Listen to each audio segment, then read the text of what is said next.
Hi there guys and girls. Before I go home, I'm gonna introduce to you this store. Super bait na may-ari. Si ate. Ate, thank you so much sa iyong kabaitan ha. She gave me discount and then she gave me another free of Xerox copy. So guys, if you are here in LTO Binangonan, ano to? Lugar ng Binangonan? Tagpos. And then if you want your documents to be get Xerox, please visit ate.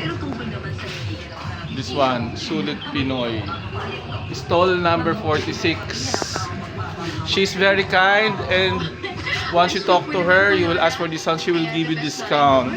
Compared to the other one here is 4 pesos and then some kind of a, you know, maldita. Sorry, no. Just kidding. Just kidding. Ate, pakilala ka. Para makilala ka nila. Pangalan niyo po? Hanilyn. Siya si Ate Hanilyn, guys. Ate Hanilyn, bati ka sa family mo.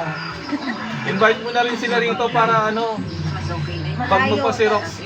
Malayo po, taga Davao. Taga Davao, oo. Gano'n na kayo katagal dito nag-business? 6 years. Okay naman. Nakaka-survive pa rin. Marami tao ba? Minsan.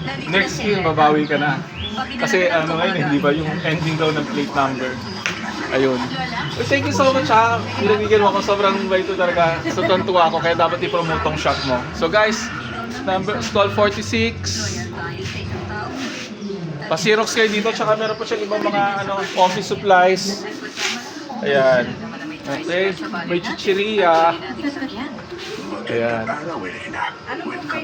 Ay, mamaya na ko. So, bye for now. Bye-bye ate.